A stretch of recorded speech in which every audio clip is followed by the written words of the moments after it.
Hello students, how are you?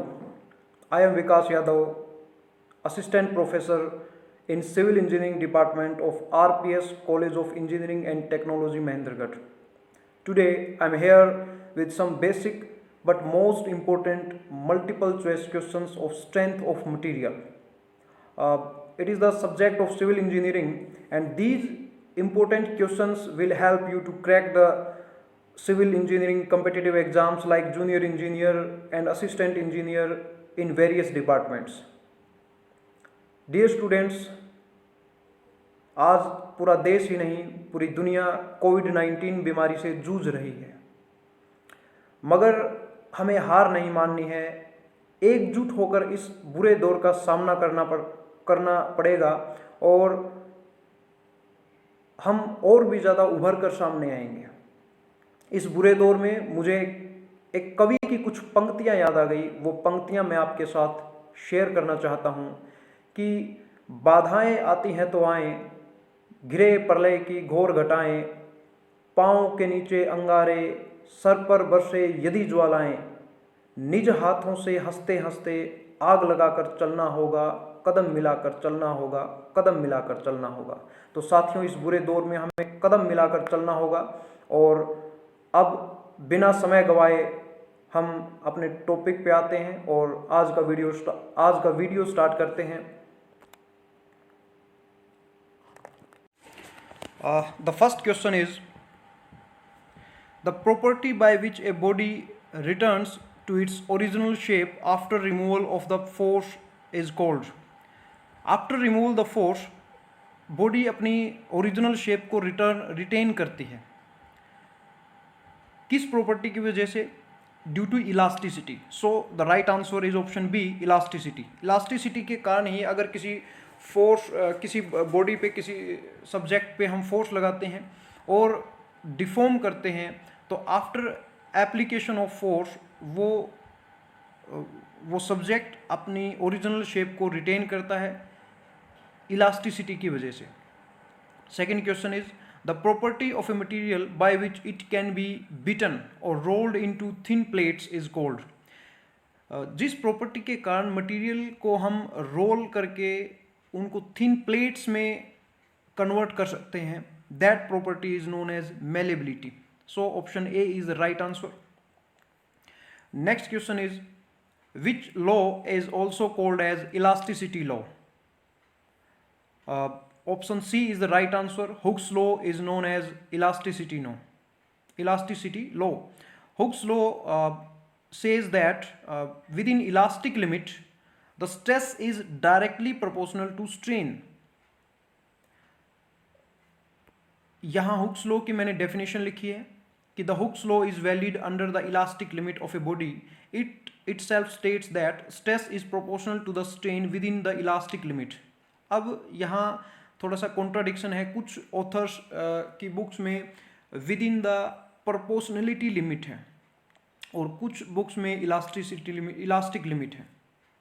तो दोनों ही सही हैं, हमें ऑप्शन के अकॉर्डिंग हमें आंसर देना पड़ता है। Next question is the materials which have the same elastic properties in all directions. जिस मटेरियल की सभी डायरेक्शन में इलास्टिक प्रॉपर्टीज सेम हो, that material is known as isotropic. So option A is the right answer. Isotropic कहेंगे उसको।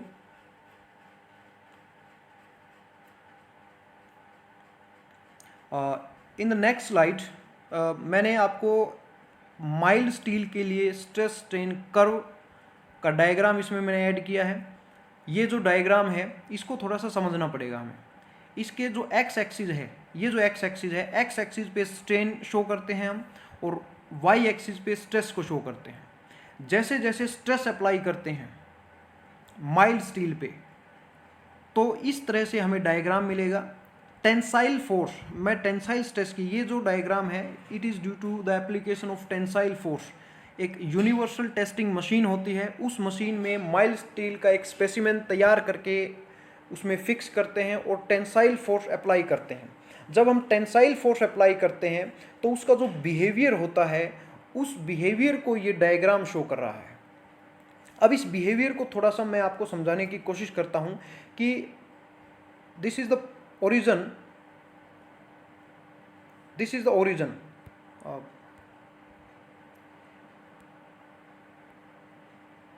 this is the origin.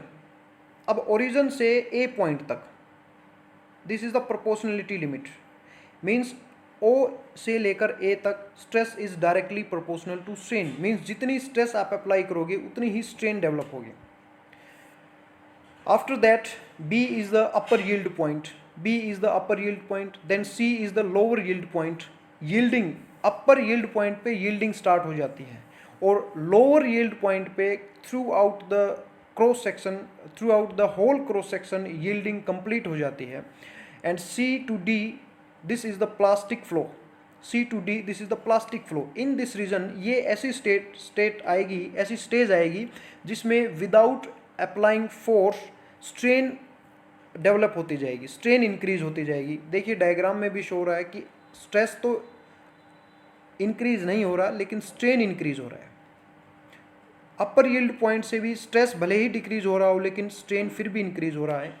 After D point फिर से stress increase होगा और ई पॉइंट तक मैक्सिमम जाकर के फिर से डिक्रीज होते होते एफ पॉइंट पे आने के बाद जो स्पेसिमेन हमने मशीन में लगाया था यूटीएम यूनिवर्सल टेस्टिंग मशीन में, वो ब्रेक हो जाता है. इस एफ पॉइंट को हम बोलते हैं फ्रैक्चर पॉइंट और ब्रेक पॉइंट. ई पॉइंट को हम बोलते हैं ultimate strength, ultimate tensile strength. And corresponding to this is the ultimate tensile stress. उम्मीद है आपको ये डायग्राम समझ में आ गया होगा. चलिए नेक्स्ट क्वेश्चन पे आते हैं.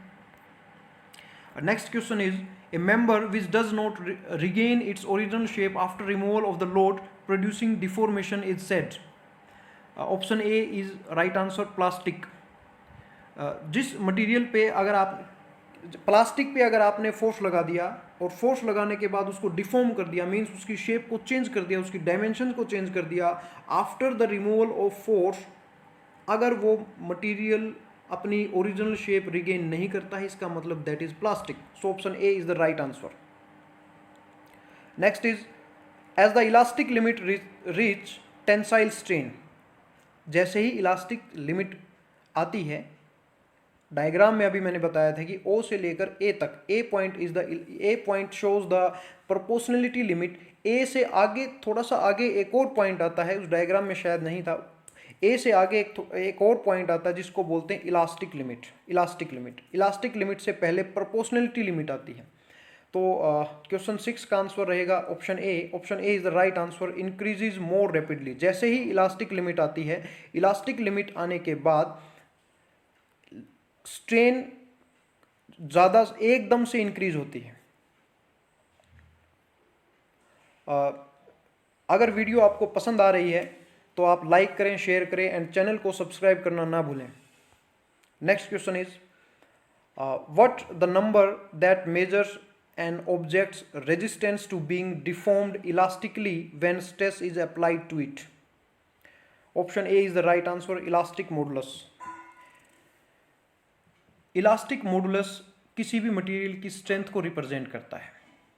अगर आप किसी मटेरियल पे फोर्स लगाते हैं, उसको डिफॉर्म करने की कोशिश करते हैं इलास्टिकली, और वो ऑब्जेक्ट उस डिफॉर्मेशन को रेजिस्ट करता है, किसकी वजह से? इलास्टिक मॉडुलस की वजह से. So option A is the right answer. Next is, for an isotropic homogeneous and elastic material obeying Hooke's law the number of independent elastic constants are. Option B is the right answer. There are 3 elastic constants. एक होता है Young's modulus, यहाँ explanation में मैंने लिखा है 3 constant होते हैं. एक को बोलते हैं यंग्स मॉडुलस ऑफ इलास्टिसिटी, एक होता है शेयर मॉडुलस और एक होता है बल्क मॉडुलस. ये तीनों कांस्टेंट्स हैं, इलास्टिक कांस्टेंट बोलते हैं. बहुत ही इंपॉर्टेंट है, इनके ऊपर क्वेश्चन 100% आपको मिलेगा किसी भी कम्पिटिटिव एग्जाम में. Next question is, what is the factor of safety.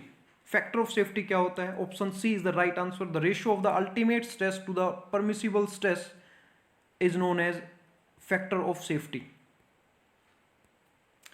So the factor of safety क्या होता है? Ultimate stress to the permissible stress. Permissible stress. इस रेशियो को बोलते हैं factor of safety. Factor of safety नाम से ही क्लियर है, उस मटेरियल को सेफ बनाने के लिए, सेफ जोन में ले जाने के लिए फैक्टर ऑफ सेफ्टी अप्लाई करते हैं। मीन्स अगर हमें परमिसिबल स्ट्रेस निकालनी हो तो अल्टीमेट स्ट्रेस को फैक्टर ऑफ सेफ्टी से डिवाइड कर देते हैं, अल्टीमेट स्ट्रेंथ को फैक्टर ऑफ सेफ्टी से डिवाइड कर देते हैं। आपको मैं एक एग्जांपल देना चाहता हूँ। सपोज करो कोई इंसान है जिसकी capacity, ultimate capacity load carry करने की मान लो 50 केजी है, 50 केजी उसकी कैपेसिटी है, लोड कैरी करने की अल्टीमेट कैपेसिटी है। मीन्स इसके ऊपर अगर उसके ऊपर 1 ग्राम भी लोड आपने इंक्रीज कर दिया तो वो कोलैप्स हो जाएगा। तो क्या आप उसको 50 केजी लोड देकर ही लेके जाओगे? ऐसा रिस्क मेरे हिसाब से तो कोई नहीं उठाएगा, क्योंकि अगर किसी भी कारण से थोड़ा सा भी ऊपर नीचे हो गया लोड तो वो कोलैप्स हो जाएगा। तो आप क्या करेंगे, उसको थोड़ा सा कम, अगर आप 50 की जगह पर आप उसको देते हैं 40 केजी लोड, 40 केजी, तो 40 केजी में आप उसकी ये आप अश्योर हो जाते हो कि वो बंदा, वो इंसान, वो सेफली उस लोड को कैरी कर सकता है 40 KG. So the 40 KG is the permissible and 50 KG is the ultimate capacity. So the factor of safety यहाँ पर क्या हो गया, 50 divide by 40, this is the factor of safety. 5 divide by 4, this is the factor of safety. 1 point something आएगा इसमें, factor of safety. तो इसको बोलते हैं फैक्टर ऑफ सेफ्टी। उम्मीद है आपको एग्जाम्पल समझ में आ गया होगा। Next question is question number 10, what is Hooke's law for one dimensional system? One dimensional system के लिए, one dimensional system means plane system. Plane system में एक ही डायरेक्शन होगी और एक डायरेक्शन होगी तो उसमें स्ट्रेसेस भी एक ही डायरेक्शन में लगेंगी, that is normal stress. Hooke's law मैं आपको बता देता हूँ। हुक्स लॉ मैंने पहले की स्लाइड में लिखा है वहाँ पर कि हुक्स लॉ होता क्या है। हुक्स लॉ ये बोलता है कि stress is directly proportional to strain. Stress is directly proportional to strain. यहाँ से E आ जाता है हमारा, E equals to stress upon strain. Stress upon strain, यहाँ से E आएगा। E is the Young's modulus of elasticity. तो इट इज़ द रेशियो, ये रेशियो हो गया स्ट्रेस एंड स्ट्रेन का। और इसमें पूछा one dimensional system. One dimensional system में नॉर्मल स्ट्रेस आएगी एंड नॉर्मल स्ट्रेन, उसके कोरस्पॉन्डिंग स्ट्रेन आएगी। सो option A is the right answer. Option A is the right answer, the relation between normal stress and the corresponding strain. Come to the next question. Next question is limit of proportionality depends upon। किसी material की limit of proportionality. Limit of proportionality मैंने diagram में आपको बताया था कि proportionality limit तक stress strain के प्रोपोर्शनल रहती है। मीन्स जितनी स्ट्रेस इंक्रीज होगी वैसे वैसे स्ट्रेन इंक्रीज होगी। सो option A is the right answer. Area of cross section, किसी मटेरियल का एरिया ऑफ क्रॉस सेक्शन अगर ज़्यादा है तो लिमिट ऑफ प्रोपोर्शनलिटी उसकी ज़्यादा होगी। एक्सप्लेनेशन दे रखी है, पढ़ लेना। Next question is the stress at which extension of material takes place more quickly as compare to the increase in load is called. Option D is the right answer, yield point. Option D is the right answer, that is yield point, yielding point. Yielding point के बाद diagram में आपने देखा होगा, इस तरह से मैं एक बार डायग्राम ड्रॉ कर देता हूँ। डायग्राम ये था। इस डायग्राम में this is the upper yield point, this is the upper yield point and this is the lower yield point. अब अपर यील्ड पॉइंट के बाद देखिए, अपर यील्ड पॉइंट के बाद क्या स्ट्रेस इंक्रीज हो रही है? नहीं, स्ट्रेस तो डिक्रीज हो रही है, लेकिन स्ट्रेन इंक्रीज हो रही है। स्ट्रेन एक्स एक्सिस पे है, स्ट्रेस वाई एक्सिस पे है। Without increasing stress strain is increasing.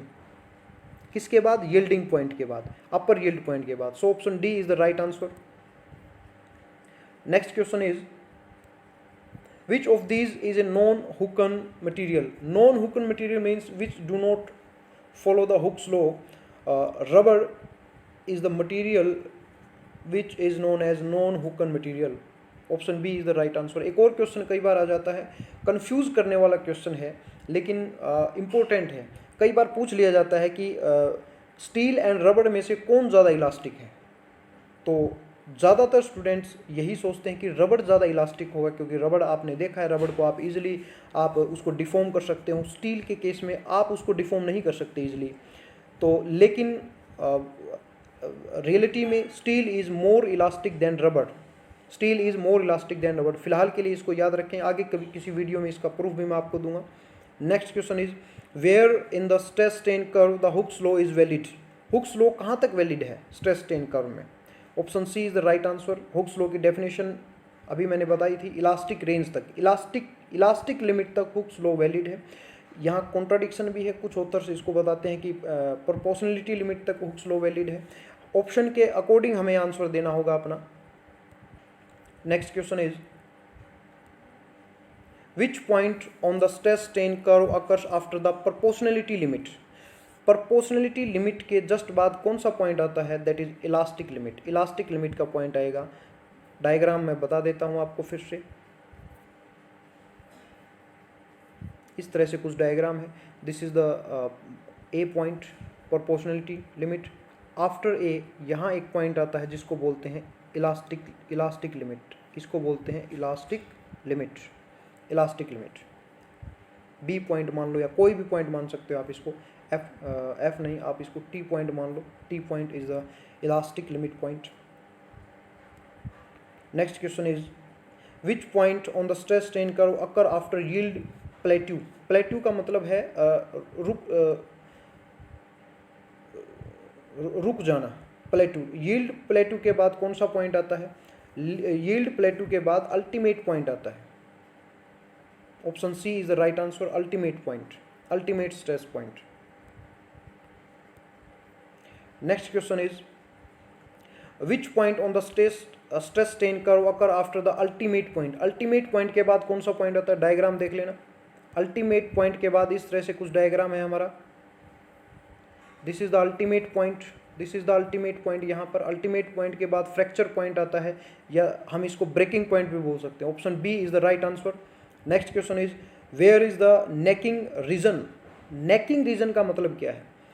Necking region का मतलब मैं आपको समझाता हूँ कि जब हम एक स्पेसिमेन तैयार करते हैं, सपोज करो दिस इज द स्पेसिमेन, और इस स्पेसिमेन को हम यूटीएम यूनिवर्सल टेस्टिंग मशीन, एक टेंसाइल मशीन है, उसमें कंप्रेशन टेस्ट भी कर सकते हैं वैसे हम, उसमें स्पेसिमेन को रखते हैं और टेंसाइल फोर्स इस पर अप्लाई करते हैं। टेंसाइल फोर्स, इस तरह से हम उसको मतलब उसको खींचते हैं मशीन से। जब हम उसको खींचेंगे तो एक पॉइंट के बाद क्या होगा, ये बीच में से टूट जाएगा, और बीच में से टूटने से पहले ये क्या होगा, इसकी ये जो डायमेंशन है, किसी एक पॉइंट पर डायमेंशन इसकी डिक्रीज हो जाएंगी, और डायमेंशन डिक्रीज होंगी तो ये जो डायमेंशन डिक्रीज हुई, यहाँ से स्पेसिमेन का क्रॉस सेक्शन कम हो जाएगा, मीन्स ये पतला हो जाएगा यहाँ से, और इसी को बोलते हैं नेकिंग। इसको हम कहेंगे नेकिंग। तो नेकिंग कब आता है? Option D is the right answer, the area between the ultimate point and the rupture. Ultimate point and rupture के बीच में नेकिंग आएगी, मतलब टूटने से जस्ट पहले। तो टूटेगा कब? रप्चर पे। रप्चर मीन्स ब्रेकिंग पॉइंट पे। क्लियर है? और next question is what is the point P shown on the stress strain curve. तो बताइए, स्ट्रेस स्ट्रेन कर्व पे ये जो पॉइंट P है, ये पॉइंट P यहाँ पर शो हो रहा है, ये क्या है? This is the ultimate strength point. Ultimate point इसको बोलते हैं। Option D is the right answer, ultimate point. Next question is the property of a material by which it can be drawn into thin wires. पतले जो तार बनाए जाते हैं material के, वो कौन सी प्रॉपर्टी के कारण बनाए जाते हैं? Option C, that is ductility. Ductility की प्रॉपर्टी के कारण ही मटेरियल्स के हम खींच करके उनको थिन वायर्स में कन्वर्ट कर सकते हैं। Thanks for watching. वीडियो पसंद आया तो लाइक करें, शेयर करें, और अपने क्वेश्चंस कमेंट्स में लिखें, आपको जवाब मिलेगा। काइंडली मेरे चैनल को सब्सक्राइब करें। चैनल का नाम है Abhimanyu classes. Okay, take care, मिलते हैं नेक्स्ट क्लास में।